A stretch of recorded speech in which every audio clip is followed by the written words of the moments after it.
আসসালামু আলাইকুম সুপ্রিয় শিক্ষার্থীবৃন্দ, কেমন আছো তোমরা? তোমাদের সাথে আমরা জয়কুল একাডেমি থেকে দুর্দান্ত একটা সাধারণ জ্ঞানের ক্লাস নিয়ে চলে আসছি। আজকের ক্লাসটা একটু বেশি তোমাদের জন্য অসাধারণ হবে। কেন? যদিও সাধারণ জ্ঞান ক্লাস, কিন্তু অসাধারণ হবে। কেন হবে সেই মিস্ট্রিটা আজকে সলভ করতে গেলে তোমাকে অবশ্যই ক্লাসের একদম শুরু থেকে শেষ পর্যন্ত থাকতে হবে। এইচএসসি 26, 27 সেকেন্ড টাইম যারা আছো মানবিক এবং সেকেন্ড টাইম যারা আছো মেডিকেলের জন্য আজকের এই ক্লাসটা তোমাদের জন্য খুবই খুবই খুবই ইম্পর্টেন্ট। সো ক্লাসে জয়েন হয়ে যাও অ্যাজ সুন অ্যাজ পসিবল। পাশাপাশি ফ্রেন্ডদেরকে একটু মেনশন করে জানিয়ে দাও যে আজকের ক্লাসটা হচ্ছে, সো তারাও যেন জয়েন হতে পারে। এবং ভাইকে ঠিকঠাক করে শুনতে পাচ্ছ কিনা, কথা ঠিকঠাক শোনা যাচ্ছে কিনা ভাইকে একটু জানিয়ে দাও যে বলো all is okay or not okay. এবং এবং এবং এবং স্পেশালি একটা কাজ তোমাকে করতেই হবে। সেটা কি? সেটা একটু ভাইয়ের ক্লাসটা একটু কমেন্ট বক্সের সাথে তুমি কি করবা, তুমি হচ্ছে একটু কষ্ট করে শেয়ার করে দাও। ওকে ওকে। সো আমরা চলে এসেছি। আজকে আমাদের দুর্দান্ত একটা ক্লাস হবে। আমাদের কি বলছে দেখো এখানে, advance admission preparation GK. GK মানে হচ্ছে জেনারেল নলেজ। শুনতে জেনারেল নলেজ মানে সাধারণ জ্ঞান শুনতে হলে এটা কিন্তু খুবই অসাধারণ একটা জিনিস।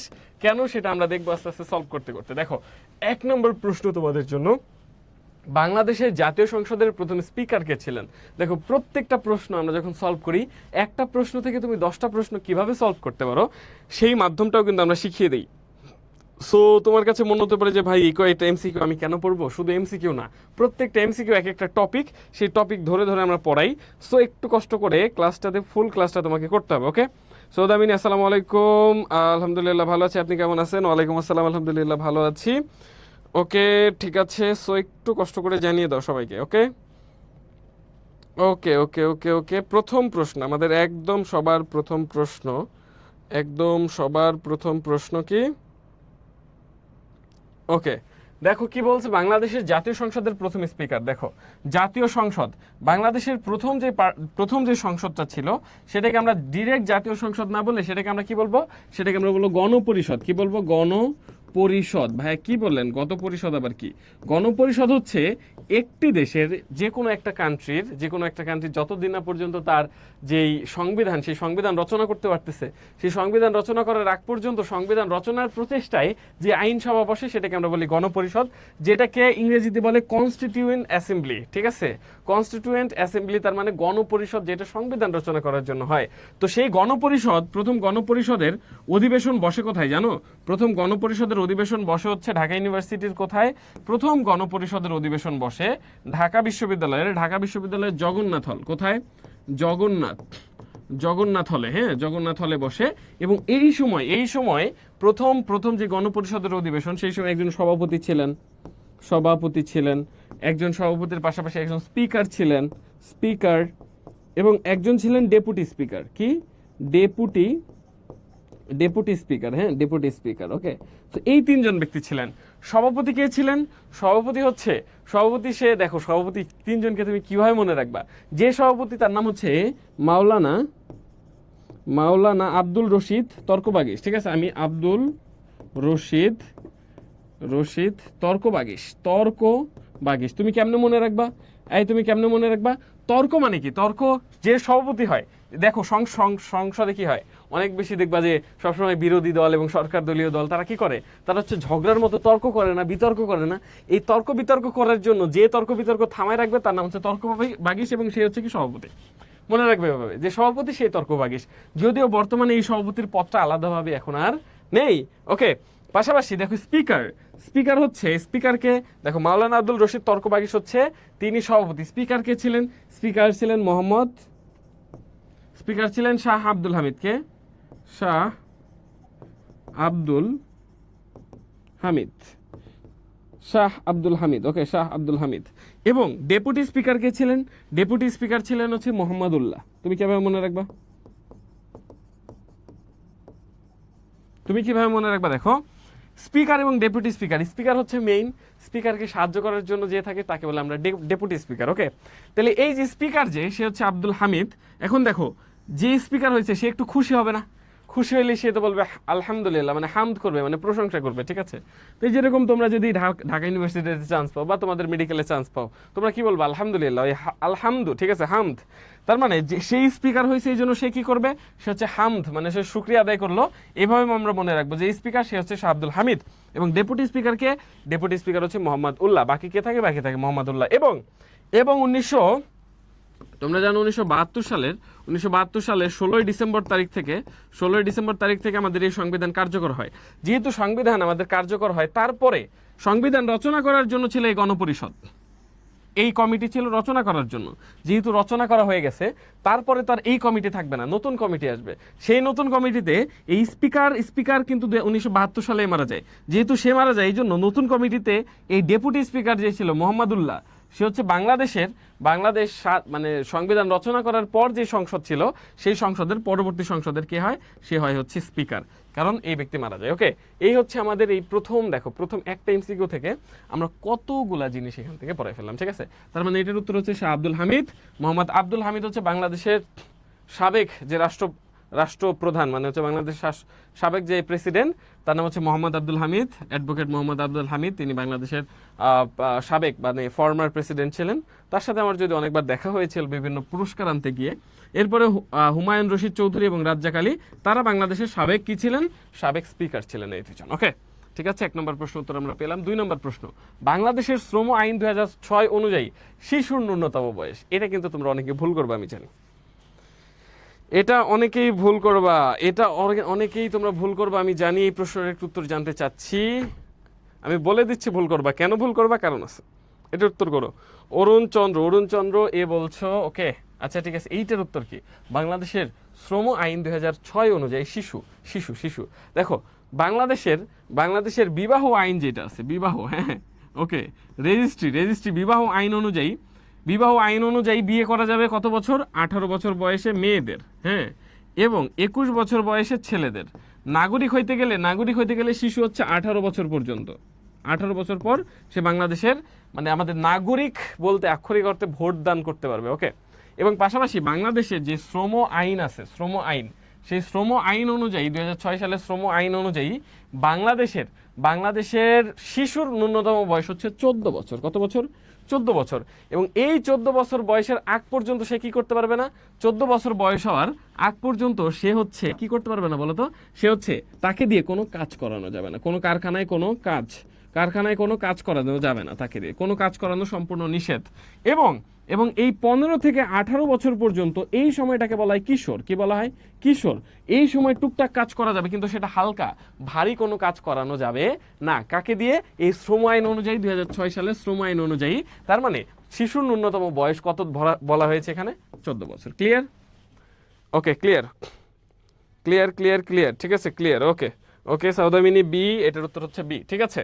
ওকে, 3 নম্বর প্রশ্ন, ইউনিয়ন পরিষদের চেয়ারম্যানদের শপথ বাক্য পাঠ করেন কে? ইউনিয়ন পরিষদ, ইউপি চেয়ারম্যান। ওকে, ইউনিয়ন পরিষদের চেয়ারম্যান, ঠিক আছে। এই জিনিসটা কি থাকবে না সেটা নিয়ে কিন্তু বড় একটা কোশ্চেন আছে। এবছর দেখা যাক আমাদের বাংলাদেশের যেই স্থানীয় সরকার মন্ত্রণালয় তারা কি করে আসলে, ঠিক আছে। সরকার মন্ত্রণালয় তারা কি ইউনিয়ন পরিষদ রাখবে কি রাখবে না, এটা নিয়ে কিন্তু বেশ বড় একটা কনফিউশন ক্রিয়েট হয়েছে। দেখা যাক কি হয়। ওকে, দেখো, ইউনিয়ন পরিষদের চেয়ারম্যানদের শপথ বাক্য পাঠ করান কে? ইউনিয়ন পরিষদের চেয়ারম্যান যারা থাকে, দেখো, ইউনিয়ন পরিষদ, দেখো, সবার আমাদের স্থানীয় সরকার যে ব্যবস্থা আছে, এই স্থানীয় সরকার ব্যবস্থায় আমাদের বর্তমান টায়ার হচ্ছে 3টা। কি? সবার আগে হচ্ছে আমাদের সবার ছোট হচ্ছে ইউনিয়ন পরিষদ, ইউনিয়ন পরিষদ। তারপর হচ্ছে উপজেলা পরিষদ। ইউনিয়ন পরিষদ থাকবে, উপজেলা পরিষদ না থাকতে পারে, ঠিক আছে। তারপর হচ্ছে জেলা পরিষদ, ঠিক আছে, জেলা পরিষদ। ওকে, এই দেখো, একটা জেলার আন্ডারে অনেকগুলো উপজেলা থাকতে পারে, কিন্তু একটা উপজেলার আন্ডারে 9টা ইউনিয়ন থাকে। কয়টা? 9টি ইউনিয়ন। ওকে, 9টি ইউনিয়ন থাকে, ঠিক আছে, 9টি ইউনিয়ন থাকে। এই প্রত্যেকটা ইউনিয়নে একজন করে আমাদের কি থাকে? একজন হচ্ছে সভাপতি থাকে, তাকে আমরা বলি মেম্বার, ইউনিয়ন মেম্বার, ঠিক আছে। এবং এই উপজেলার যে থাকে তাকে আমরা বলি চেয়ারম্যান। হ্যাঁ, ইউনিয়নের প্রত্যেকটা ইউনিয়নের এক একজন আমাদের মেম্বার, এক একজন হচ্ছে আমাদের চেয়ারম্যান থাকে। ওকে, প্রত্যেকটা ইউনিয়নের এক একজন চেয়ারম্যান, তাদেরকে নিয়ে হচ্ছে আমাদের উপজেলা যে কমিটি, সেই কমিটি ক্রিয়েট হয়। এরপর উপজেলা কমিটির অনেক সদস্যকে নিয়ে আমাদের জেলা পরিষদ গঠিত হয়। এটা নিয়ে আমাদের স্থানীয় সরকার ব্যবস্থাপনা। তোমরা যখন অনার্স লাইফে যাবা তখন এইগুলো নিয়ে মোটামুটি একটা কোর্সই পাবা তোমরা। ওকে, সো সেগুলো আস্তে আস্তে জানবা। জাস্ট এটা জেনে রাখো, এই ইউনিয়ন পরিষদের চেয়ারম্যান, এই যে 9টা ইউনিয়নের 9টা যে চেয়ারম্যান হলো, সেই 9টা ইউনিয়নের 9টা চেয়ারম্যানকে শপথ বাক্য পাঠ করাবেন হচ্ছে জেলা প্রশাসককে। জেলা প্রশাসক যাকে আমরা বলি ডিসি, ঠিক আছে। ডিসি মানে ভাবি হচ্ছে ডিস্ট্রিক্ট কন্ট্রোলার। আমি ছোটবেলায় ভাবতাম ডিস্ট্রিক্ট কন্ট্রোলার, মানে অ্যাকচুয়ালি ডিসি মানে হচ্ছে ডেপুটি কমিশনার। কি বললাম? ডেপুটি কমিশনার যাকে আমরা বলি হচ্ছে জেলা প্রশাসক। ওকে, ঠিক আছে। এরপর দেখো, আমাদের তোমরা যারা হচ্ছে এখন থেকে এইচএসসি 26-27 আসো, এইচএসসি 26-27, অথবা যারা হচ্ছে সেকেন্ড টাইম দিবা, দেখো এইচএসসি 26-27 তোমাদের তো অ্যাডমিশন 26 যারা আছে ওদের তো অ্যাডমিশনের বেশি দিন সময় নেই, কয়েকদিন পরে, আর মাত্র কয়েকদিন পরে দেখবা যে তোমাদের ইন্টারমিডিয়েট শেষ হয়ে গেলে আমাদের শিক্ষামন্ত্রী যে কথা বলেছেন, হয়তো দ্রুতই সেই অ্যাডমিশনটা নিয়ে নিতে পারে। যদি দ্রুত অ্যাডমিশন হয় তাহলে তোমাদের জন্য কিন্তু বেশ বড় একটা প্যারাদায়ক সময় যাবে। এই জন্য তুমি কি করবা, তুমি যেই জিনিসটাই পড়ো, ধরো তুমি অপরিচিতা পড়বা, তো অপরিচিতা পড়ার সময় তুমি কি করবা, তুমি বাংলা বিচিত্রা বইটা যদি কালেক্ট করা থাকে, এখন থেকে অপরিচিতা পড়ার পর তুমি এর প্র্যাকটিস অংশটা করে ফেলো, একসাথে তোমার ইন্টারমিডিয়েট প্লাস অ্যাডমিশন দুইটাই হয়ে যাচ্ছে। মানে তোমার যে সিলেবাস আছে সেই সিলেবাসগুলোই তুমি বাংলা বিচিত্রা, ইংরেজি বিচিত্রা, তুমি জয়কল্লী জিকে, অথবা তুমি হচ্ছে কি করতে পারো, তুমি আমাদের যে বেসিক জিকে আছে সেইটা নিয়ে কভার করতে পারো। এতে তোমার ইন্টারমিডিয়েট প্লাস অ্যাডমিশন দুইটাই কিন্তু হয়ে যাবে। এবং যতগুলো ইউনিভার্সিটিতে মানে ভালো ভালো জায়গায় ভালো ভালো পজিশন করেছে তাদের কাছে জিজ্ঞাসা করবা, সবাই আমার কাছে মনে হয় 80 থেকে 90% স্টুডেন্ট তারা তাদের ইন্টারমিডিয়েটের সময় থেকে প্রিপারেশন নিয়ে শুরু করেছে। সো এই জিনিসটা একটু মাথায় রাখো, নিজের এখন থেকে নিজেকে এক ধাপ আগায় নেওয়ার জন্য অবশ্যই ভালোভাবে প্রস্তুতি নেওয়ার কোনো বিকল্প নাই। দেখো পরে, গ্রন্থাগার, যেটাকে লাইব্রেরি, গ্রন্থাগার অধিদপ্তর কোন মন্ত্রণালয়ের অধীন? বলো। গ্রন্থাগার জাতীয় গ্রন্থাগার অধিদপ্তর, ঠিক আছে। ওকে সাউদামিনী, আমি পারছি, থ্যাংক ইউ। ওকে, জাতীয় গ্রন্থাগার যেটা, সেটা কোন মন্ত্রণালয়ের অধীনে? জাতীয় গ্রন্থাগার সেটা কোন মন্ত্রণালয়ের অধীনে বলো? জাতীয় গ্রন্থাগার সেটা কোন মন্ত্রণালয়ের অধীনে? তোমাদের কাছ থেকে উত্তর আশা করছি। বলো তো, বলো। এটার উত্তর কি হবে? ওকে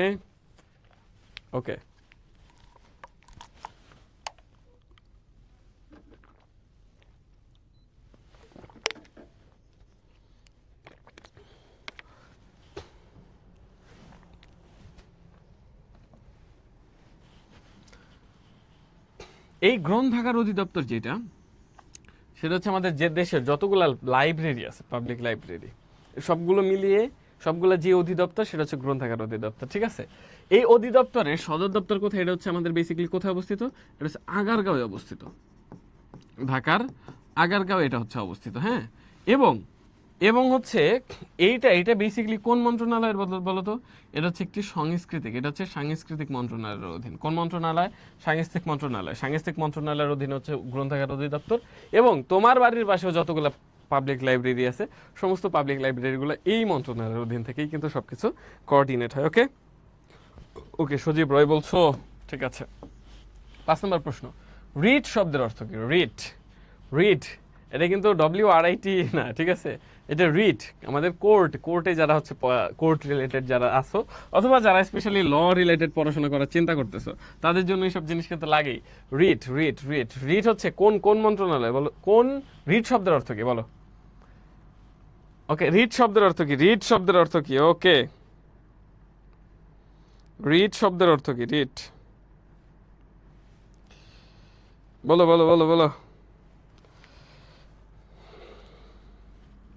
দেখো, রিট এই জিনিসটা কখন করা হয়? যখন কোনো নাগরিকের মৌলিক অধিকার ক্ষুণ্ণ হয়।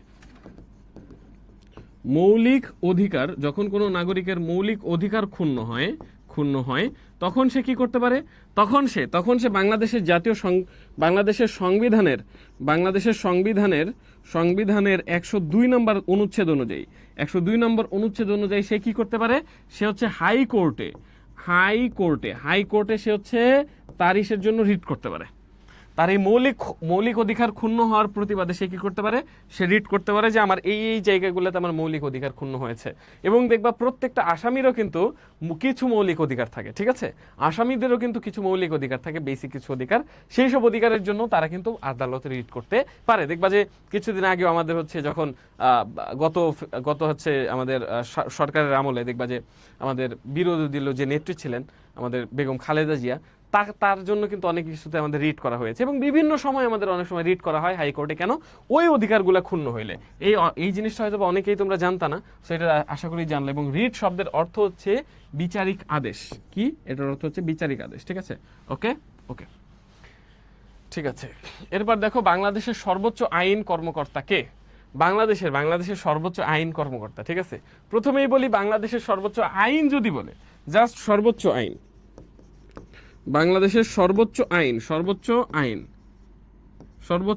বাংলাদেশের সর্বোচ্চ আইন হচ্ছে সংবিধান। বাংলাদেশের সর্বোচ্চ আইন হচ্ছে সংবিধান, যেটাকে আমরা বলি হচ্ছে কি বলি বলো তো, কনস্টিটিউশন, সংবিধান। হ্যাঁ, সংবিধানকে বলা হয় দেশের সুপ্রিম ল, সর্বোচ্চ আইন। একটা দেশের দর্পণ বলা হয় সংবিধানকে। সংবিধান নিয়ে আমরা পড়বো, কোনো সমস্যা নেই। এবং হচ্ছে সেই সংবিধান তো বলছে সর্বোচ্চ আইন, কিন্তু এই সর্বোচ্চ আইনের কর্মকর্তাকে, সর্বোচ্চ আইন কর্মকর্তা, এখানে দেখো আইনমন্ত্রী আছে, আইনমন্ত্রী কিন্তু আসে যায়, স্পিকার কিন্তু ভাই আসে যায়, প্রধানমন্ত্রী, প্রধান বিচারপতি, দুঃখিত, প্রধান বিচারপতি হবে না, এটা হবে অ্যাটর্নি জেনারেল। কি হবে? অ্যাটর্নি জেনারেল কি বাংলাদেশের সর্বোচ্চ আইন কর্মকর্তার নাম হচ্ছে অ্যাটর্নি জেনারেল। ওকে ওকে। এরপর দেখো সংবিধানের অভিভাবক, বলো সংবিধানের অভিভাবক, ঠিক আছে? ওকে, সংবিধানের অভিভাবক কে? সংবিধানের অভিভাবক যদি আমি বলি, তাহলে আমি বলতে পারবো সুপ্রিম কোর্ট। কি? Supreme court. এখন এই সুপ্রিম কোর্ট সেটা আসলে কোন বিভাগের আন্ডারে সেটা একটু বলো, এটা বললেই বুঝবা। আমি তোমাদেরকে একটু আসলে সহজ করে দিলাম। সুপ্রিম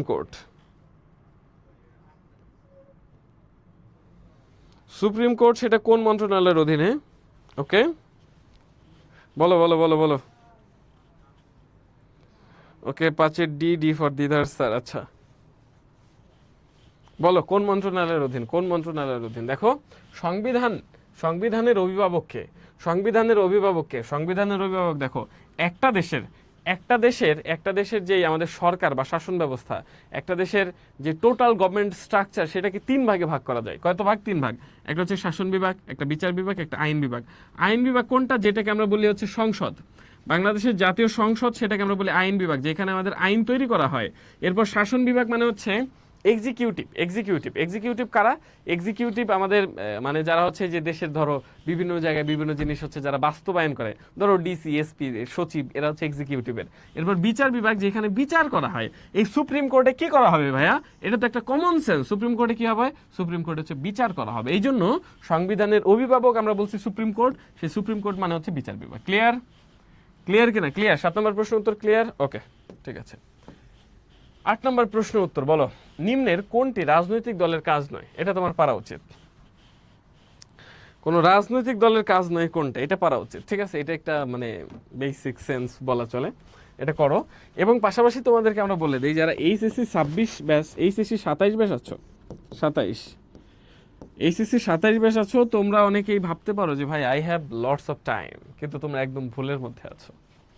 এরকমও হতে পারে যে নেক্সট ইয়ার শিক্ষামন্ত্রী বলে দিছে যে ডিসেম্বর নাগাদ পরীক্ষা হতে পারে, কিন্তু ডিসেম্বর নাগাদও যদি পরীক্ষা নাও হয়, সেই পরীক্ষাটা কিন্তু তোমার এই আগামী বছর জুলাই পর্যন্ত যাবে না।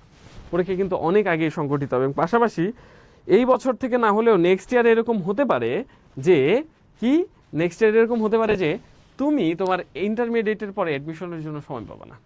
এই জন্য তোমার কি করা উচিত, যেই কাজটা আমিও করেছি, যে কাজটা আমার মোস্ট অফ দ্য ফ্রেন্ড করেছে, যারা হচ্ছে বিভিন্ন পাবলিক ইউনিভার্সিটিতে এখন ভালো পজিশনে আছে, সবাই কি করেছে, সবাই তারা একদম ইন্টারমিডিয়েটের সময় থেকে কি করেছে, ইন্টারমিডিয়েটের সময় থেকে তোমার অ্যাডমিশনের জন্য প্রিপারেশন নিছে। ব্যাপারটা তোমাকে আমি একটু বুঝাই বলি, অনেকে তোমরা বুঝো না। দেখো কনসেপ্টটা কি, অ্যাডমিশনের প্রিপারেশন আলাদা কিছু না। ধরো তোমার ইন্টারমিডিয়েটে অপরিচিতা গল্পটা আছে, তো তুমি যে অপরিচিতা গল্প দেখবা যে কোনো বোর্ডে এমসিকিউ আসে না, এমসিকিউ দেখবা মোটামুটি 24-25টা এমসিকিউ কিন্তু বেশ পারা গেলেও 5-7টা এমসিকিউ দেখবা যে বেশ হার্ড এবং ডিপ থেকে কোশ্চেন হয়। এই জন্য তুমি যদি তোমার যে অপরিচিত আছে সেটা তুমি কি শুধু ইন্টারমিডিয়েট না, অ্যাডমিশনের কোশ্চেন কোত্থেকে হয়েছে এগুলাও যদি দেখে যাও, তাহলে এই ডিপ পড়া যদি তুমি পড়ে যাও, তোমার ইন্টারমিডিয়েটও হয়ে যাবে, তোমার অ্যাডমিশনও হয়ে যাবে। তার মানে এই যে তোমার এই জায়গাগুলোতেই তোমাকে আরো উন্নত করা দরকার। ধরো বানানের নিয়মটা তুমি ইন্টারমিডিয়েটেও পড়তেছো, পাশাপাশি তুমি অ্যাডমিশনের জন্য একসাথে পড়ে ফেলো, দেখবে একসাথে দুইটা হয়ে গেলে তোমার জন্য আর পরে অ্যাডমিশনে গিয়ে প্যারা লাগতেছে না, এবং এই জিনিসটাই তোমাকে বাকি সবার থেকে আলাদা করে আগায় রাখবে। এই জন্য তোমরা যারা এইচএসসি 27 আসো, স্পেশালি তোমাদের জন্য করজোরে রিকোয়েস্ট থাকবে, অবশ্যই তুমি এখন থেকে অ্যাডমিশন বেসড এক্সেট বই কিনে সেটা তুমি পড়বা, এবং অ্যাডমিশন বেস তুমি বই কোনগুলা পড়বা যেখান থেকে সর্বোচ্চ পরিমাণ কমন আসছে। প্রত্যেক বছর সর্বোচ্চ পরিমাণ কমন আসে ইন্টারমিডিয়েট প্লাস অ্যাডমিশন, সব জায়গাতেই যে ধামাকা পারফরমেন্স রাখে সে হচ্ছে অন অ্যান্ড অনলি জয়কলি পাবলিকেশন, ঠিক আছে? ওকে, সো এই জয়কলির অ্যাক্সেট বই কিনে তুমি কি করতে পারো, তুমি তোমার প্রিপারেশনটা এখন থেকেই গুছিয়ে নিতে পারো। দেখো, নিম্নের কোনটি রাজনৈতিক দলের কাজ নয়? একটা রাজনৈতিক গঠনমূলক বিরোধিতা করবে।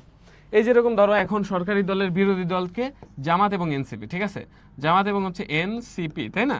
ওকে, তো জামাত এবং এনসিপি এই দুইটা দল কিন্তু এখন সরকারি দলের বিরোধিতা করে, এটা কিন্তু কাজ। এরপর প্রার্থী মনোনয়ন দেয় না, কোন আসনে কে প্রার্থী হবে মনোনয়ন দেয়, ঠিক আছে?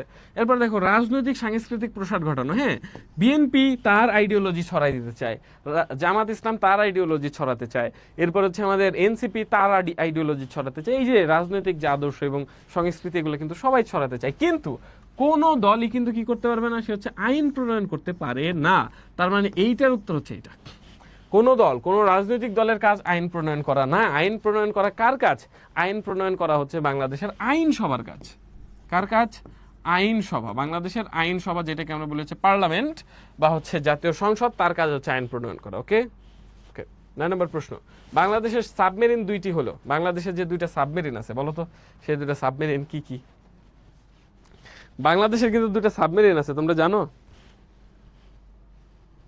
ওকে, জয়কলি জিকে নিত্য নতুন আরো তথ্য পেতে জিকের প্রস্তুতিকে এগিয়ে রাখতে ফলো করো জয়কলি জিকের ফেসবুক পেজ। ওকে ওকে ওকে ওকে ওকে দেখো, আমি তোমাদেরকে একটু বলি বাংলাদেশের সাবমেরিন দুইটি কি হলো। বাংলাদেশে কিন্তু দুইটা সাবমেরিন আছে, জানো? এটাই মনে হয় অনেকে জানতা না। ওকে, এই সাবমেরিন দুইটা কোন সাবমেরিন? কি সাবমেরিন হচ্ছে পানির নিচে থাকে। কোথায় থাকে? পানির নিচে বা পানির ভেতর, ঠিক আছে? পানির নিচে এরা কি করে? পানির নিচে ধরো এরা হচ্ছে এক ধরনের আমাদের পানির নিচে ধরো এক ধরনের নৌকার মতো করে বা ঘরের মতো করে বা এক ধরনের জাহাজ, যারা পানির নিচে থাকবে এবং সেইখানে তারা হচ্ছে টহল দেয় বা পাহারা দেয় যে তার আশেপাশে কোনো ঝামেলা হলো কিনা। সেই সাবমেরিনের মধ্যে কোনো অস্ত্র রাখতে পারে, যে কেউ যদি এসে ঝামেলা করে তাকে বোম টোম মাইরা উড়াই দিল, এরকম একটা অবস্থা, ঠিক আছে? তো বাংলাদেশ 2017 সালে চীনের কাছ থেকে, কোন দেশ? চীনের কাছ থেকে দুইটা সাবমেরিন কিনে সেই দুইটা সাবমেরিনের নাম হচ্ছে কি? সেই দুইটা সাবমেরিনের নাম হচ্ছে নবযাত্রা এবং জয়যাত্রা, যেটা হচ্ছে বাংলাদেশ নেভি, মানে বাংলাদেশ নেভির আন্ডারে কিন্তু সেটা আছে, ঠিক আছে? ওকে ওকে ওকে ওকে তার মানে 9 ঠিক আছে? ওকে, 10 নম্বর প্রশ্ন, উত্তরা গণভবন কোথায় অবস্থিত? উত্তরা গণভবন দেখছো, এটা বিউপিতে আসছে, এরপরে 19তম বিসিএস আসছে, ঢাবির খ ইউনিটে আসছে, ঢাবির ঘ ইউনিটে আসছে। এক কোশ্চেন কত জায়গায় আসছে, কারণ এইসব কোশ্চেনগুলো খুবই ইম্পর্টেন্ট। উত্তরা গণভবন, উত্তরা, ঠিক আছে? গণভবন,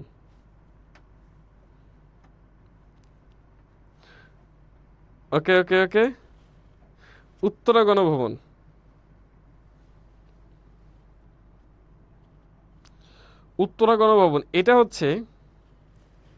এটা হচ্ছে বাংলাদেশের একটা খুবই গুরুত্বপূর্ণ একটা জেলা, তার নাম হচ্ছে নাটোর। এই নাটোরের একটা রাজবাড়ি আছে, ঠিক আছে? নাটোরে একটা রাজবাড়ি আছে, হ্যাঁ, ওকে, যার নাম হচ্ছে দীঘা পতিয়া। নাটোরে একটা রাজবাড়ি যার নাম হচ্ছে দীঘাপতিয়া রাজবাড়ি। এই দীঘাপতিয়া রাজবাড়িকে 1972 সালে এই রাজবাড়ির নাম পরিবর্তন করে শেখ মুজিবুর রহমান তিনি রাখেন হচ্ছে এটাকে কি রাখেন? তিনি এটাকে রাখেন হচ্ছে উত্তরা গণভবন, যেখানে বাংলাদেশের উত্তরাঞ্চলের সরকার প্রধান এই অঞ্চলে থাকে বেসিক্যালি। ওকে, ঠিক আছে, উত্তরাঞ্চলে যদি কোনো সরকার প্রধান থাকে সে হচ্ছে এখানে থাকে, ঠিক আছে। ওকে, এটা কোন অঞ্চল? এটা হচ্ছে নাটোর, এটা হচ্ছে নাটোর। এবং বর্তমানে কিন্তু দেশের 13তম সিটি কর্পোরেশন হচ্ছে বগুড়াতে। ওকে, এটা আবার একটু জেনে রেখো, সাম্প্রতিক কোশ্চেন। 12 ভূঁইয়াদের মধ্যে ঢাকা বিশ্ববিদ্যালয় এলাকায় কার সমাধি রয়েছে? 12 ভূঁইয়া কারা? 12 ভূঁইয়া, 12 ভূঁইয়া। ওকে, 12 ভূঁইয়া, 12 ভূঁইয়া, হ্যাঁ 12 ভূঁইয়া, 12 ভূঁইয়া, ঠিক আছে।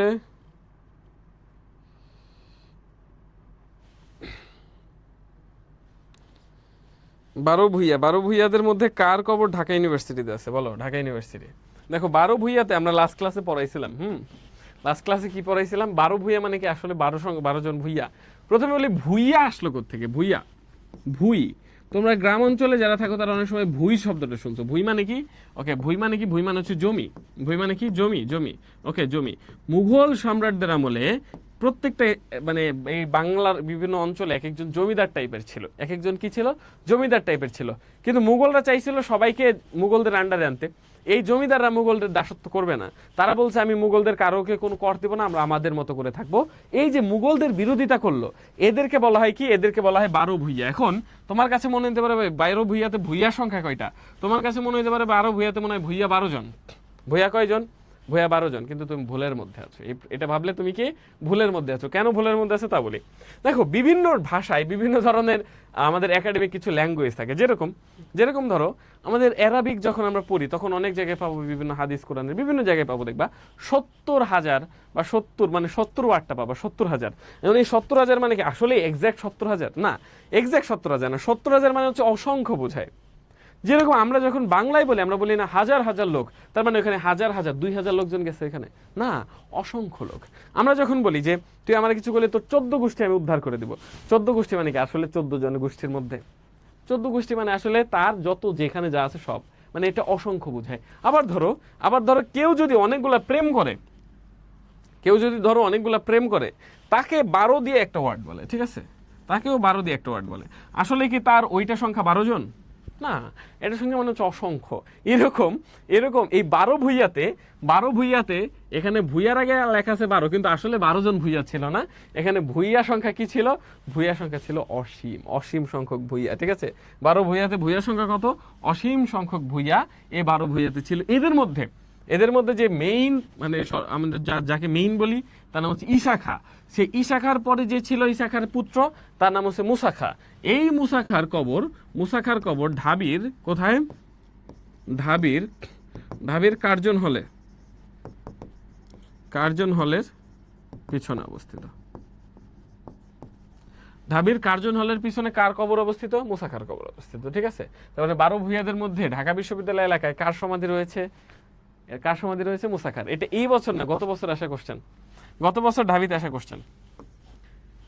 লালবাগ দুর্গ নির্মিত হয় কোথায়? লালবাগ তোমরা অবশ্যই যারা পুরান ঢাকায় গেছো তারা কিন্তু লালবাগ দুর্গ এতে গেছো।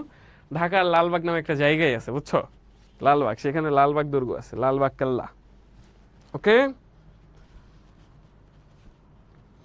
ওকে ওকে ওকে ওকে ওকে ওকে ওকে এই লালবাগ কেল্লা আমাদের লালবাগ কেল্লা কোন সময়ে? দেখো এই পুরো বাংলায় আমাদের প্রধানত কয়েকজন সুবেদার ছিল। এর মধ্যে 1 নম্বর সুবেদারের নাম হচ্ছে কি? ইসলাম খাঁ, যে হচ্ছে ঢাকাকে বাংলার রাজধানী, প্রথম বাংলার রাজধানী করে, যে ঢাকায় নৌকা বাইচ চালু করে, এই ইসলাম খাঁ, ঠিক আছে। 2 নম্বর কে ছিল? 2 নম্বর আমরা ধরো মীর জুমলা, এর মাঝখানে আমাদের আরো কয়েকজন ছিল, তাদের আমরা না বলি। মীর জুমলা ঢাকা গেট নির্মাণ করে, ঠিক আছে। আমাদের মীর জুমলাই যে ঢাকা গেট নির্মাণ করে, সে ঢাকাকে আবার বাংলার দ্বিতীয়বারের মতো রাজধানী করে। এরপর আরেকজনকে পাবো আমরা শায়েস্তা খাঁ। কে পাবো? শায়েস্তা খাঁ। এই শায়েস্তা খাঁ সবাইকে শায়েস্তা করে, সে কি করে? এই শায়েস্তা খাঁ সবাইকে শায়েস্তা করে সে হচ্ছে চট্টগ্রামকে মুঘল দখলের মধ্যে নিয়ে আসে, এবং চট্টগ্রাম এখান থেকে সে ইংরেজদের বিতাড়িত করে, সে হচ্ছে এই যে পর্তুগিজদের বিতাড়িত করে চট্টগ্রামকে এদের দখলে আনে, এবং চট্টগ্রামের নাম দেয় ইসলামাবাদ। কি নাম দেয়? চট্টগ্রামের প্রাচীন নাম হচ্ছে ইসলামাবাদ, ঠিক আছে। সেটা কে দিয়েছিল? সেটা দিয়েছিল এই শায়েস্তা খাঁ। পাশাপাশি তার সময়ে 1 টাকায় 8 মণ চাল পাওয়া যেত। কত মণ?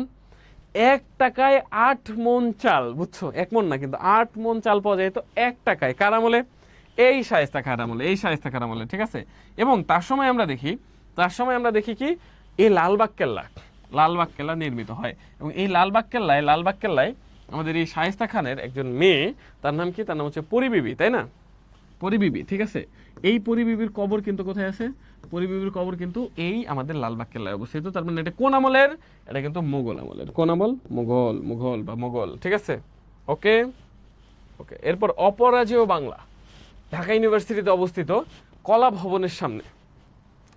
ভবনের সামনে অবস্থিত একটা খুব সুন্দর একটা হচ্ছে আমাদের ভাস্কর্য, তার নাম হচ্ছে অপরাজেয় বাংলা। এই ভাস্কর্যটি কোথায়? ঢাকা ইউনিভার্সিটিতে অবস্থিত। কিন্তু এটার ভাস্কর কে? বলো। ওকে সাউদামিনী 12D। 13 নম্বর প্রশ্ন উত্তর কি হবে? 13 নম্বর প্রশ্ন উত্তর কি হবে বলো।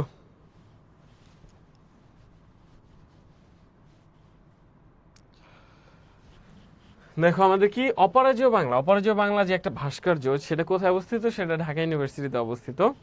এই ভাস্করের নাম কি? সৈয়দ আব্দুল খালিদ। দেখো কিভাবে মনে রাখবা, দেখো খালিদ আমাদের মুসলিম ধর্মে একজন হচ্ছে বিখ্যাত যোদ্ধা ছিলেন, তার নাম হচ্ছে খালিদ বিন ওয়ালিদ, মানে খালিদ, ঠিক আছে। তো এই খালিদ হচ্ছে কারো কাছে পরাজয় হয় নাই কোনোদিন। এই জন্য এইভাবে মনে রাখবা যেহেতু সে পরাজয় হয় নাই, এই জন্য সে যে ভাস্কর্যটা করছে তার নাম হচ্ছে অপরাজয় বাংলা। আবার যে ধরো দেখো এখানে আরো 2টা ভাস্কর্য আছে, একটা নাম হচ্ছে স্বাধীনতা সংগ্রাম, একটা নাম আছে কি? একটা নাম আছে স্বোপার্জিত স্বাধীনতা।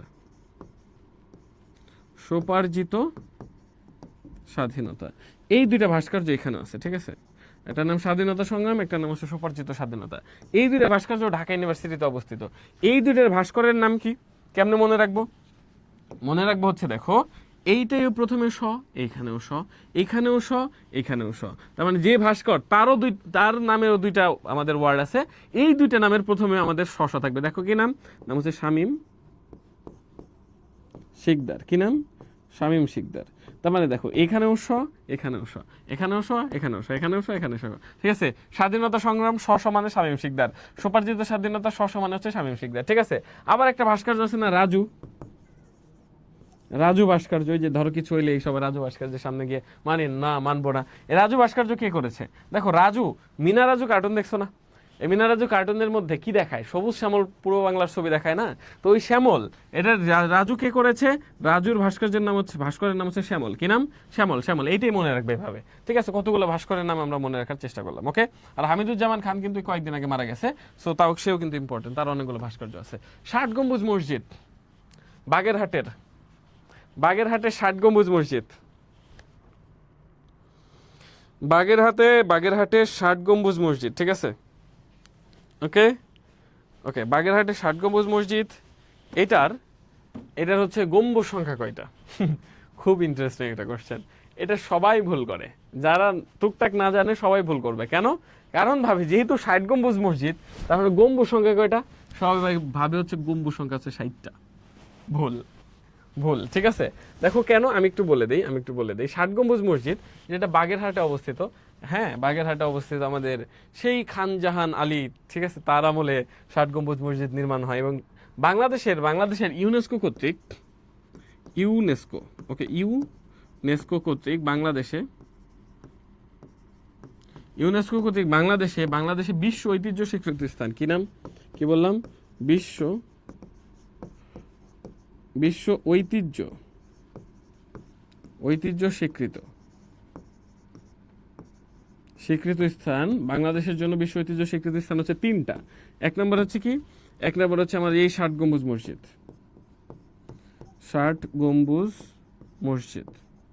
বারবার আসছে 60 গম্বুজ মসজিদ। 2 নম্বর হচ্ছে পাহাড়পুর বা সোমপুর মহাবিহার, অথবা সোমপুর মহাবিহার, ঠিক আছে। এবং 3 নম্বর হচ্ছে সুন্দরবন। 3 নম্বর কে? সুন্দরবন, ঠিক আছে, সুন্দরবন। এই 60 গম্বুজ মসজিদ এবং পাহাড়পুর, এই 2টা হচ্ছে 1987 সাল, 1900 হচ্ছে আমাদের 85 সাল, 1985 সাল, এবং এটা হচ্ছে 1997 সাল। 1997 সালে আমাদের ইউনেস্কো কর্তৃক আন্তর্জাতিক স্বীকৃত স্থান হিসেবে আমাদের বিশ্ব ঐতিহ্য স্বীকৃত স্থান হিসেবে স্বীকৃতি পায়। আর এই 60 গম্বুজ মসজিদ, ঠিক আছে, এরকম ধরো মসজিদ, এই মসজিদের উপর টোটাল এরকম গম্বুজ হচ্ছে 77টা। কয়টা? 77। এবং এই একটা মসজিদের 4টা কোণা থাকে না, একটা মসজিদের আমাদের কয়টা কোণা? 4টা কোণা থাকে, ঠিক আছে, এই 4টা কোণা। এই 4 কোণায়, এই যে 4 কোণায় আরো 4টা, তার মানে মোট গম্বুজ কয়টা? মোট গম্বুজ হচ্ছে 81টা। মোট গম্বুজ কয়টা? মোট গম্বুজ হচ্ছে 81টা। 60 গম্বুজ মসজিদে মোট গম্বুজ হচ্ছে 81টা। মোট গম্বুজ হচ্ছে 81টা। ক্লিয়ার? ওকে, ক্লিয়ার। আনন্দ বিহার কোথায় অবস্থিত? আনন্দ বিহার, এটা মনে রাখার বর্তমানে নতুন টেকনিক আছে, বুঝছো? ওকে,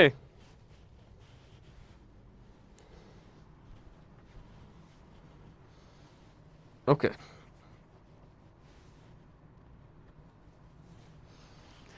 দেখো একটা জায়গা আছে, তার নাম হচ্ছে ময়নামতি। কি নাম? ময়নামতি, ঠিক আছে। সে ময়নামতি একটা হচ্ছে অঞ্চল বা একটা গ্রামের নাম, একটা ইউনিয়নের নাম। ওইখানের একটা গুরুত্বপূর্ণ জায়গার নাম হচ্ছে শালবন বিহার। কি নাম? শালবন বিহার। এই শালবন বিহার, ঠিক আছে। সেই শালবন বিহারের পাশেই একটা জায়গার নাম আছে আনন্দ বিহার। কি নাম? আনন্দ বিহার। তাহলে আনন্দ বিহার কোথায় অবস্থিত হবে বলো? আনন্দ বিহার তাহলে কোথায় অবস্থিত? যেখানেই শালবন বিহার, যেখানেই ময়নামতি, তাহলে এই সবগুলা জায়গার এর পাশে আছে কি? এর পাশে আছে বার্ড মানে হচ্ছে বাংলাদেশ পল্লী উন্নয়ন একাডেমি, ঠিক আছে। পল্লী উন্নয়ন একাডেমি, বাংলাদেশ পল্লী উন্নয়ন একাডেমি, ঠিক আছে, উন্নয়ন একাডেমি, এগুলো আছে এখানে, ঠিক আছে। এখানে এগুলা পাশাপাশি এইখানে এই অঞ্চলের আরো একটা জায়গা আছে, তার নাম হচ্ছে লালমাই পাহাড়। কি নাম? লালমাই পাহাড়, ঠিক আছে। তার মানে দেখো, আনন্দ বিহার, ময়নামতি, শালবন বিহার, আনন্দ বিহার, বার্ড, লালমাই পাহাড়, এবং এই অঞ্চলে আরো একটা ইউনিভার্সিটি আছে, তার নাম COU, তার মানে কুমিল্লা ইউনিভার্সিটি। কি নাম?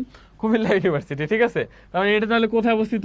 এটা হচ্ছে কুমিল্লায় অনেকগুলো জিনিস আমাদের, ময়নামতি কুমিল্লায়, শালবন বিহার কুমিল্লায়, আনন্দ বিহার কুমিল্লায়, বার্ড মানে বাংলাদেশ রুরাল ডেভেলপমেন্ট একাডেমি, ঠিক আছে, Bangladesh rural development academy, bird আমাদের কুমিল্লায়। এরপর হচ্ছে আমাদের লালমাই পাহাড় কুমিল্লায়, কুমিল্লা ইউনিভার্সিটি কুমিল্লায়, ঠিক আছে। সবগুলো হচ্ছে কুমিল্লায়। হ্যাঁ, তো এই কুমিল্লা হচ্ছে কি বাংলাদেশে আনন্দ বিহার, তাহলে কোথায় অবস্থিত? কুমিল্লায়। ক্লিয়ার? ওকে। তো দেখো, এই জয়কলির যে আমাদের মেডিকেল এবং বিশ্ববিদ্যালয় প্রস্তুতির সাধারণ জ্ঞানের অনন্য সঙ্গী এই দুটো বই। একটা মেডিকেলের জন্য মেডিকেলে যারা পড়ে এরা সবাই মেডিজিকে পড়ে, এটা মানে একদম মাস্ট বলা চলে, ঠিক আছে। আর ভার্সিটি অ্যাডমিশনে সর্বোচ্চ সংখ্যক স্টুডেন্ট এইটার উপর ভরসা রাখি, এবং বাংলাদেশে এ যাবৎকালে সব থেকে বেশি কমনের রেকর্ড শুধুমাত্র জয়কলির। Best of the best common দেখাইতে পারবে কে? জয়কলি। এবং শুধু কমন না, বা এর মধ্যে তোমার কোন টেকনিক লাগবে, কোন জায়গাতে লাগবে, কিভাবে লাগবে, প্রত্যেকটা জিনিস। এই যে আমাদের ক্লাসগুলো দেখে তোমার অসাধারণ লাগে না? কেন লাগে ভাই? আমরাই তো বইগুলো লিখি, এই বইগুলো তো আমরাই লিখি। তো আমার কথা হচ্ছে, যে কোনো জিনিস আমি লিখবো, যে কোনো জিনিস আমি পড়াবো, কোত্থেকে পড়াবো? যে জিনিসটা ইম্পর্টেন্ট এবং ও সহজে মনে রাখতে পারবে, স্টুডেন্ট পড়ে যেন মনে রাখতে পারে, স্টুডেন্ট পড়ে যেন মনে হয় ও বই পড়তেছে না, মেন্টরের সাথে কথা বলতেছে, ঠিক আছে। সো এই জিনিসটাই হচ্ছে আমাদের এই জয়কলি জিকে বইতে খুব সুন্দর করে সাজানো আছে। সো হোপফুলি তোমার জন্য বেস্ট অফ দ্য বেস্ট বই হবে যদি তুমি জয়কলির উপর আস্থা রাখো। চলো পরের কোশ্চেনটা আমরা একটু দেখি। বাংলাদেশের সবচেয়ে পুরনো ঐতিহাসিক স্থান কোনটা? ওকে,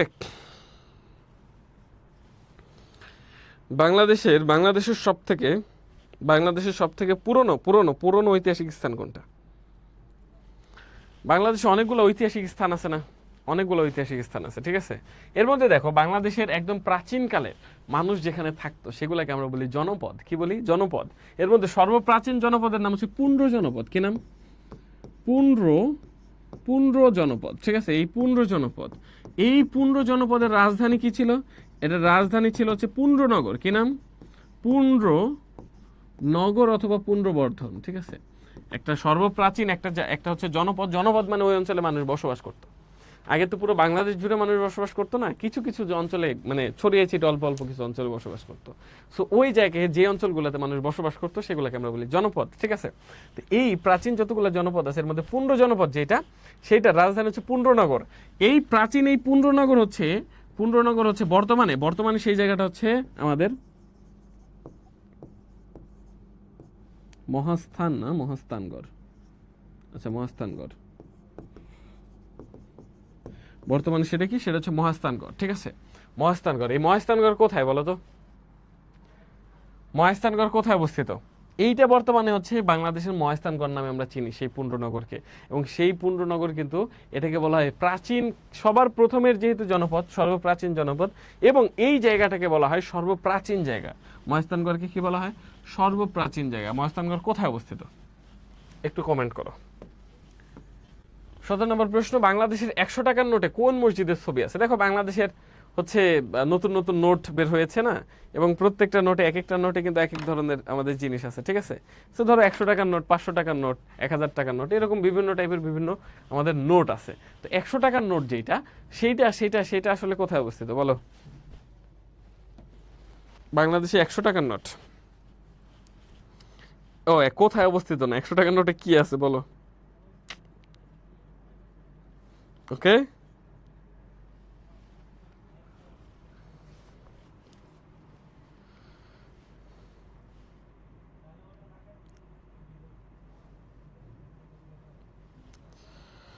ওকে ওকে ওকে ওকে দেখো, ঢাকার, পুরান ঢাকার একটা জায়গা আছে আরমানিটোলা। আরমানিটোলা, এই আরমানিটোলার একটা খুবই গুরুত্বপূর্ণ একটা মসজিদ, যেই মসজিদটা হচ্ছে চীনামাটির ইয়ে দিয়ে করে, এবং টাইলস, এক ধরনের বিশেষ টাইলস আছে। ঠিক আছে, এক ধরনের বিশেষ টাইলস আছে যেটাকে চিনিট, আমাদের কি চিনিট করি হচ্ছে টাইলস বলা হয়। ঠিক আছে, ওকে। তো ওইটা দিয়ে একটা খুবই দুর্দান্ত একটা মসজিদ আছে, তার নাম হচ্ছে তারা মসজিদ। কি নাম? তারা মসজিদ। এই তারা মসজিদ এটা কোথায় অবস্থিত? তারা মসজিদ কোথায় অবস্থিত? তারা মসজিদ কোথায় অবস্থিত? পুরান ঢাকায় অবস্থিত। কিন্তু বাংলাদেশে যে 100 টাকা আছে, সে 100 টাকার নোটে কোন মসজিদের ছবি আছে তাইলে?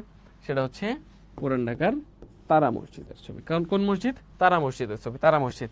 ওকে, এরপর দেখো 18 নম্বর কোশ্চেন, বাংলাদেশের কোন জেলায় কমনওয়েলথ যুদ্ধ সমাধি আছে? তারা মসজিদ। ওকে ওকে, দৃষ্টি বলছে বগুড়া, এরপর হচ্ছে সৌদামিনী আছো। ওকে, পরের কোশ্চেন উত্তর করো, বাংলাদেশের কোন জেলায় কমনওয়েলথ যুদ্ধ সমাধি আছে?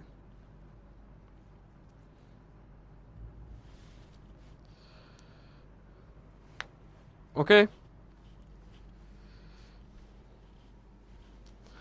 বাংলাদেশের টোটাল 2টা যুদ্ধ সমাধি আছে, 2টা যুদ্ধ সমাধি। ঠিক আছে, যেটাকে আমরা বলি ওয়ার সেমেট্রি। কি বলি? War cemetery. ঠিক আছে, সেই ওয়ার সেমেট্রি বা যুদ্ধ সমাধি, ওয়ার সেমেট্রি অথবা যুদ্ধ সমাধি, এটা হচ্ছে স্পেশালি আমরা যখন দ্বিতীয় বিশ্বযুদ্ধ হয়, সেকেন্ড ওয়ার্ল্ড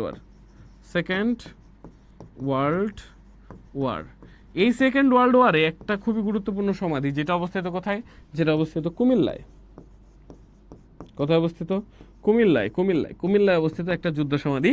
এবং বাংলাদেশে আরেকটা যুদ্ধ সমাধি আছে, সেটা হচ্ছে কোথায়? সেটা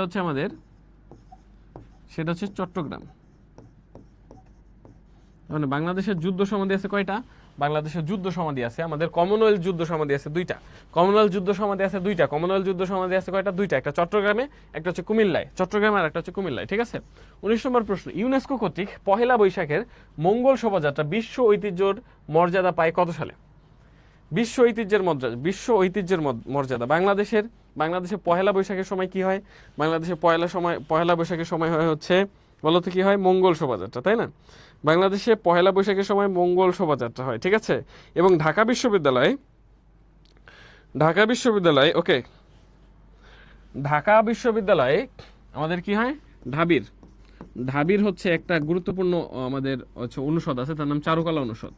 ওকে, এই চারুকলা অনুষদ প্রথম হচ্ছে 1989 সালে কি করে? 1989 সালে এই মঙ্গল শোভাযাত্রার আয়োজন করে, এবং যেটা পরবর্তীতে আমাদের 2016 সালে কি হয়? যেটা 2016 সালে ইউনেস্কো এটাকে কি করে? এটাকে আন্তর্জাতিক বা বিশ্ব আমাদের সাংস্কৃতিক ঐতিহ্য হিসেবে স্বীকৃতি দেয় কত সালে? 2016 সালে। এবং এটা প্রথম আয়োজন করা হয় 1989 সালে। কে আয়োজন করে? চারুকলা। এবং এখনো কে করে? এখনো কিন্তু ঢাবির চারুকলা করে। ঠিক আছে, ঢাকা বিশ্ববিদ্যালয়ের চারুকলা অনুষদ। 20 নম্বর প্রশ্ন, বাংলাদেশের প্রথম জিআই ঠিক আছে? জিআই পণ্য কোনটা? বাংলাদেশের প্রথম জিআই পণ্য কোনটা? Geographical indication geographical indication. GI এর ফুল ফর্ম কি? জিআই জিওগ্রাফিক্যাল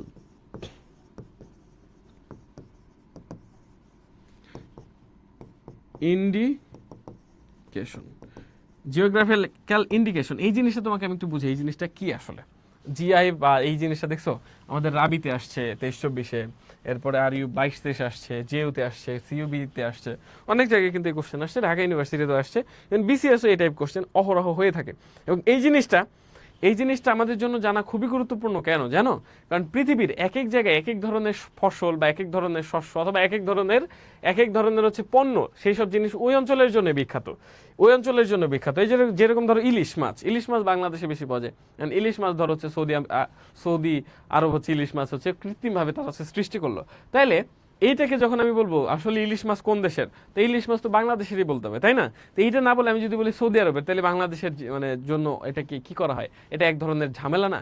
এই জন্য পৃথিবীতে এই জিআই পণ্য কিন্তু স্বীকৃতি দেয়, জিআই পণ্যের মাধ্যমে স্বীকৃতি দেয় কোন অঞ্চলে আসলে কোন ধরনের পণ্যটা ওই অঞ্চলেরই পণ্য। ঠিক আছে, ওই অঞ্চলেরই পণ্য। এই জন্য হচ্ছে বাংলাদেশেরও জিআই পণ্য অনেকগুলো স্বীকৃতি পেয়েছে। এবং প্রথম যেটা ছিল সেটা হচ্ছে একদমই খুবই গুরুত্বপূর্ণ, যেটা সবার খুবই পছন্দ প্রত্যেকটা মেয়ের, সেটা হচ্ছে জামদানি শাড়ি। কি নাম? জামদানি শাড়ি। এই জামদানি শাড়ি পরেই প্রথম জিআই পণ্য হিসেবে স্বীকৃতি পাইল। ওকে, 21 নম্বর প্রশ্ন, বাংলাদেশের বাংলা একাডেমি কত সালে প্রতিষ্ঠা হয়? বাংলা একাডেমি, ঠিক আছে? ওকে, বাংলা একাডেমি কত সালে বলো?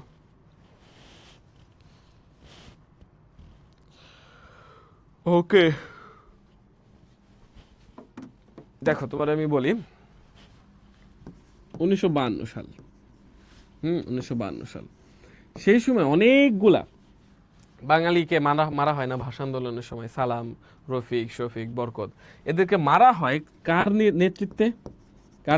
তার নাম হচ্ছে নেতৃত্ব কার আদেশে বা কার নির্দেশে?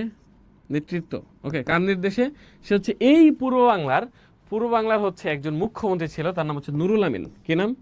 নুরুল আমিন। ওই যে তাকে কেন্দ্র করে বঙ্গবন্ধু বলছিল যে মানুষের যখন পতন আসে তখন সে পদে পদে ভুল করে। ঠিক আছে, এই নুরুল আমিন কি করে?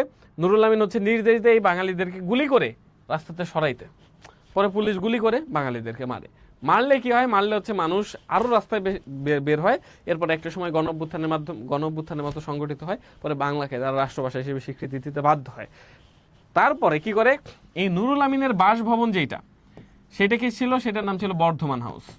নুরুল আমিন যেখানে থাকতো তার নাম হচ্ছে বর্ধমান হাউস, যেটা বর্তমানে ঢাকা বিশ্ববিদ্যালয় টিএসসির পাশে একটা জায়গা আছে, তার নাম হচ্ছে বর্ধমান হাউস। এখানে কে থাকতো? এই নুরুল আমিন থাকতো। তো কি করে? বাংলার মানুষজন তো খেপছে, পুরোপুরি খেপছে। খেপা এই নুরুল আমিনের বাসভবন যেটা বর্ধমান হাউস, সেটাকে কি করে? সেটাকে আগুন জ্বালায় দেয়, আগুন ধরিয়ে দিলে নুরুল আমিন এই বাড়িতে পালায়, এই বর্ধমান হাউস কিন্তু খালি হয়। ঠিক আছে, এরপর তার ঠিক 3 বছর পর 1955 সালের 3 ডিসেম্বর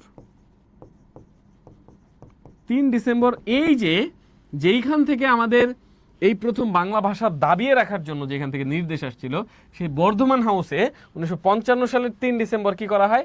বাংলা ভাষার গবেষণা কেন্দ্র, যেটাকে আমরা বলি বাংলা একাডেমি, সেটা প্রতিষ্ঠিত হয়। তার মানে বাংলা একাডেমি প্রতিষ্ঠা হয় কত সালে? 1955 সালের 3 ডিসেম্বর। কোথায় অবস্থিত? ঢাকা বিশ্ববিদ্যালয় টিএসসির পাশে অবস্থিত। এবং এই বাংলা একাডেমির পূর্ব নাম কি? বাংলা একাডেমির পূর্ব নাম হচ্ছে বর্ধমান হাউস। এবং ভিতরে যাবা, সেখানে দেখবা এখনো একটা বিল্ডিং এর নাম আছে বর্ধমান হাউস, যেখানে কিন্তু এই নুরুল আমিন থাকতো। জিনিসটা ভাবলে অবাক লাগে না?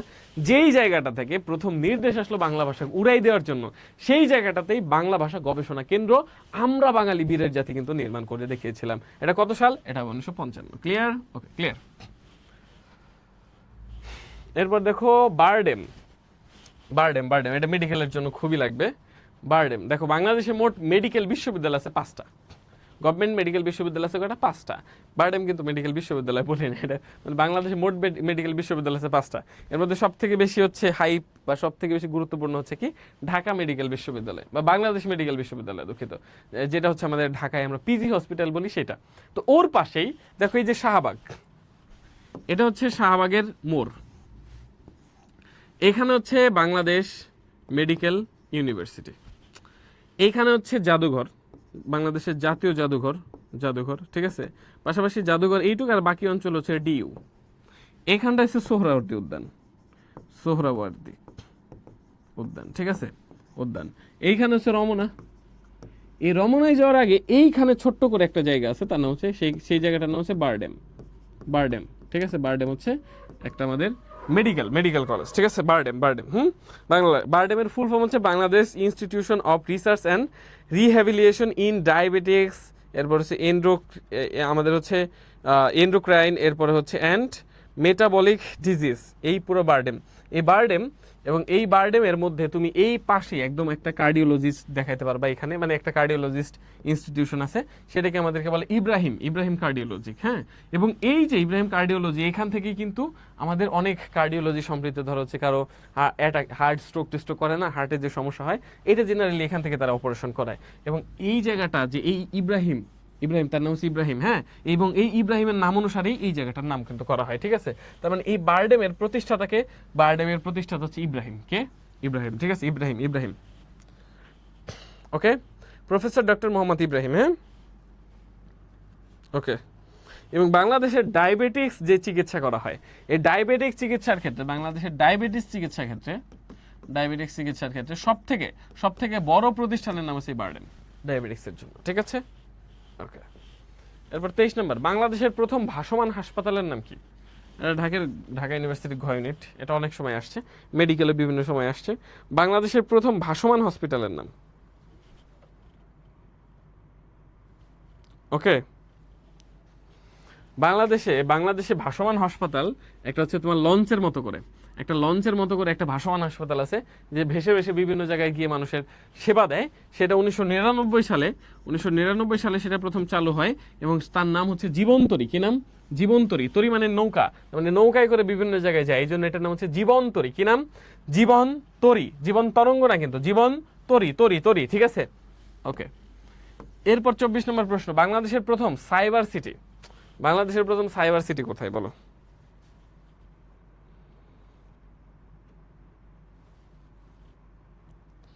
বাংলাদেশের প্রথম সাইবার সিটি কোথায় বলো?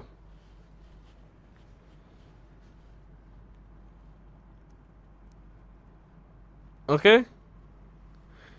বাংলাদেশের প্রথম সাইবার সিটি খুবই গুরুত্বপূর্ণ একটা জায়গা, যেখান থেকে মানুষ সব থেকে বেশি, মানে প্রায় প্রত্যেকটা ঘরে মানুষ হচ্ছে কোথায় থাকে? প্রত্যেকটা মানুষের ঘরে মানুষ থাকে হচ্ছে লন্ডনে, ঠিক আছে। সেটা কোনটা? যে বাংলাদেশের লন্ডন সিটি বলা হয়। এবং এই শহরে প্রথম পাবলিক ওয়াইফাই ফ্রি করা হয়, ঠিক আছে। এই শহরের নাম কি? এই শহরের নাম হচ্ছে Sylhet, one and only Sylheti ফুরি নাকি, ওকে। এই সিলেট নিয়ে কিন্তু অনেক মজার কাহিনী আছে। আমরা যখন অ্যাডমিশনে জিকে পড়াই, সিলেটটাকে কিন্তু বেশ ইন্টারেস্টিংলি আমি পড়াই, স্পেশালি আমি পড়াই, সেটা আমরা আস্তে আস্তে দেখবো বিভিন্ন ক্লাসে, ওকে। চলো এরপরে 25 নম্বর প্রশ্ন, এভারেস্টের শৃঙ্গ বিজয়ী প্রথম বাংলাদেশি চিকিৎসকের নাম কি? দেখো, এভারেস্ট বিজয় করছে এখন পর্যন্ত বাংলাদেশ থেকে 6 জন না 7 জন বলো? এখন পর্যন্ত বাংলাদেশ থেকে 6-7 জন এভারেস্ট বিজয় হয়েছে, হ্যাঁ, ওকে। এবং এর মধ্যে সর্বপ্রথম করে হচ্ছে মুসা ইব্রাহিম। সবার আগে করে কে? মুসা ইব্রাহিম সবার আগে করে। এরপর যদি আমি বলি সবার আগে সর্বপ্রথম পুরুষ, ঠিক আছে, অথবা সর্বপ্রথম পুরুষ, ঠিক আছে, তার নাম কি? মুসা ইব্রাহিম।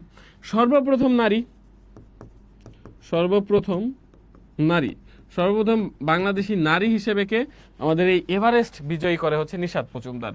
এবং বাংলাদেশ থেকে দ্বিতীয় নারী হিসেবে এভারেস্ট বিজয় করে হচ্ছে ওয়াসফিয়া নাজরি।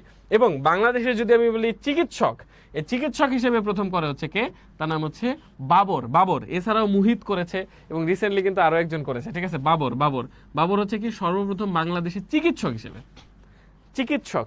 হিসেবে প্রথম কি করে? সর্বপ্রথম বাংলাদেশের চিকিৎসক হিসেবে কি করে? তিনি হচ্ছে এভারেস্ট বিজয় করে, তার নাম হচ্ছে বাবর আলী। কি নাম? বাবর আলী, ঠিক আছে, ওকে। এরপর সাগরকন্যা কোন এলাকার ভৌগোলিক নাম? সাগরকন্যা, আচ্ছা, সাগরে ভেসে ভেসে থাকে যেই কন্যা নাকি, সাগরকন্যা বাংলাদেশের এমন একটা জায়গা, এই সাগরকন্যার নাম, যেখান থেকে দাঁড়িয়ে একই সাথে সূর্যোদয় এবং সূর্যাস্ত দেখা যায়।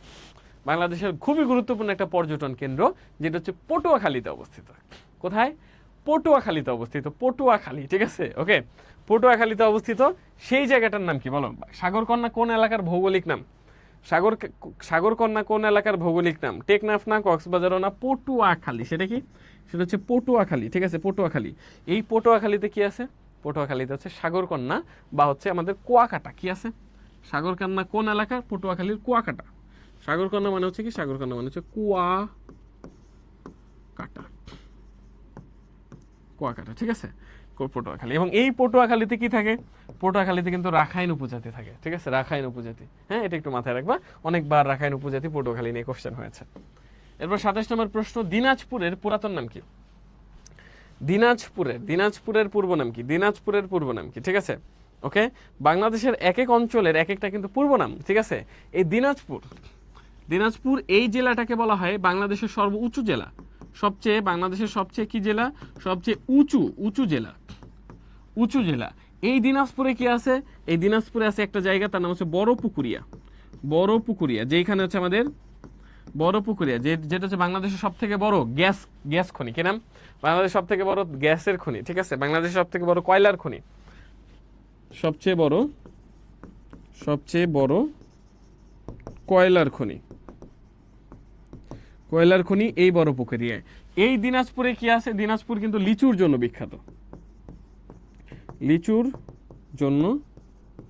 বিখ্যাত, ঠিক আছে। পাশাপাশি এই দিনাজপুরে কি আছে? দিনাজপুরে আছে স্বপ্নপুরী। ওকে, স্বপ্নপুরী কোথায় অবস্থিত? স্বপ্নপুরী কিন্তু দিনাজপুরে অবস্থিত। আরো বেশ কিছু, কান্তজির মন্দির আছে এখানে। দিনাজপুরে কি আছে? দিনাজপুরে আছে কান্তজির মন্দির, ঠিক আছে। সবকিছু কোথায় অবস্থিত? এই সবগুলো আছে দিনাজপুরে অবস্থিত। সেই দিনাজপুরের পূর্ব নাম কি? সেই দিনাজপুরের পূর্ব নাম হচ্ছে গন্ডোয়া ল্যান্ড। কি নাম? গন্ডোয়ানা ল্যান্ড। এবং এই নিচে দেখো ফতেহাবাদ, এটা হচ্ছে কোথায়? এটা হচ্ছে আমার বাসা যেটা, সেটা হচ্ছে ফরিদপুর, ঠিক আছে, ফরিদপুরকে আমরা বলি ফতেহাবাদ। যাই হোক, আমাদের দিনাজপুরকে কি বলা হয়? গন্ডোয়ানা ল্যান্ড, ঠিক আছে। বাংলাদেশের সব থেকে উঁচু জেলা কোনটা?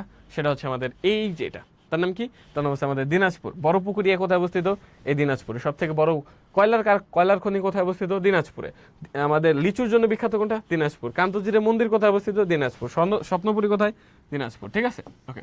এরপর 28 নম্বর কোশ্চেন, কোন জেলার পূর্ব নাম ত্রিপুরা? ঠিক আছে, ত্রিপুরা কোন জেলার পূর্ব নাম বলো? ত্রিপুরা, ঠিক আছে।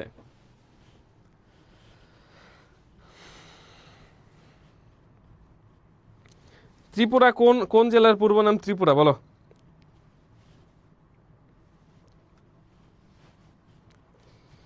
ত্রিপুরা কোন জেলার পূর্ব নাম? ত্রিপুরা বাংলাদেশের খুবই গুরুত্বপূর্ণ একটা জেলা, তার নাম হচ্ছে কুমিল্লা। কি নাম? কুমিল্লা। দেখো, এই যে বাংলাদেশের, এটা সিলেট, ঠিক আছে, এখান দিয়ে এসে এরকম করে, হ্যাঁ, এরকম করে কিন্তু এই যে বাংলাদেশের এই অঞ্চলটা, এখানে হচ্ছে ত্রিপুরা, এবং এই পাশে এখানে যে জেলা, তার নাম হচ্ছে কি? কুমিল্লা।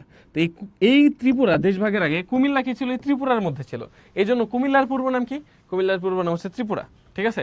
এরপর দেখো 29 নম্বর, জাহাঙ্গীরনগর কোন শহরের পূর্ব নাম? জাহাঙ্গীরনগর, ঠিক আছে, জাহাঙ্গীরনগর। দেখো, এই যে ঢাকা প্রথম 1610 সালে একজন খুবই গুরুত্বপূর্ণ একজন সুবেদার, তার নাম হচ্ছে ইসলাম খাঁ প্রথম এই ঢাকাকে নামকরণ করেন হচ্ছে জাহাঙ্গীরনগর। কেন? কারণ সেই সময় তৎকালীন মুঘল সম্রাট যে ছিলেন, তার নাম ছিলেন হচ্ছে কি? তৎকালীন মুঘল সম্রাটের নাম ছিলেন হচ্ছে সম্রাট জাহাঙ্গীর, ঠিক আছে। এই জাহাঙ্গীরের নাম অনুসারে এটার নাম ছিল জাহাঙ্গীরনগর। ওকে। এরপর দেখো, প্রাচীন চন্দ্রদ্বীপের বর্তমান নাম কি? প্রাচীন চন্দ্রদ্বীপ, ঠিক আছে, চন্দ্রদ্বীপ। দেখো, বাংলাদেশে অনেকগুলা কিন্তু আমাদের প্রাচীন হচ্ছে জনপদ ছিল। এর মধ্যে খুবই গুরুত্বপূর্ণ একটা জনপদের নাম কি? খুবই গুরুত্বপূর্ণ একটা জনপদের নাম ছিল এই চন্দ্রদ্বীপ, যেটা বর্তমান বাংলাদেশের কোন অঞ্চল? যেটা বর্তমান বাংলাদেশের হচ্ছে এই বরিশাল, যেটাকে বলা হয় বাংলার ভেনিস, হ্যাঁ, বা শস্য ভাণ্ডার, ঠিক আছে। বাংলার ভেনিস বা বাংলার শস্য ভাণ্ডার, তার নাম হচ্ছে কি? তার নাম হচ্ছে এই আমাদের বরিশাল, ঠিক আছে, ওকে। সো দেখো, এই পর্যন্ত আজকের মতো ছিল।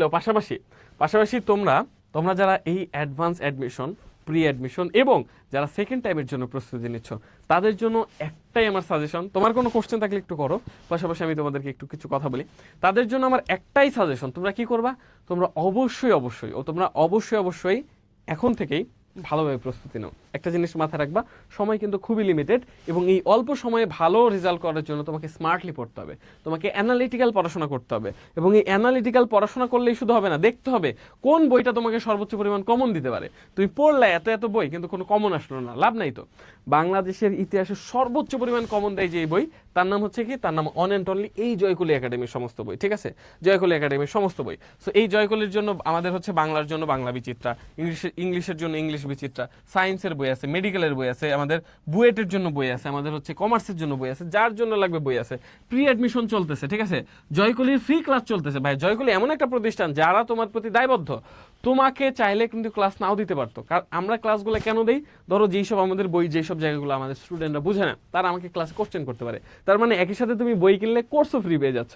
তার নাম কি, তার নাম হচ্ছে এই জয়কুলি, ঠিক আছে। তো এখানে প্রি অ্যাডমিশন ক্লাস হয়, দেখো এখানে আমি তোমাদের ক্লাস নেই, ঠিক আছে, তোমাদের ভাইয়া, এরপর তোমাদের বাংলা ক্লাস হয়, তোমাদের আরো অন্যান্য ক্লাস হয়, ঠিক আছে। প্রত্যেকটা ক্লাস তোমরা দেখো, করো, এবং এই জন্য অনেক বেশি ভালো লাগে।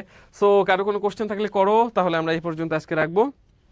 ওকে ওকে, ঠিক আছে, তাহলে সকলে ভালো থাকো, সুস্থ থাকো, সাবধানে থাকো, সকলের সুস্বাস্থ্য কামনা করছি। পাশাপাশি পড়াশোনা করো, জয়কুল একাডেমির সাথে থাকো, এখন থেকেই অ্যাডমিশনের জন্য পড়ো, ইনশাল্লাহ সফল তুমি হবাই হবা।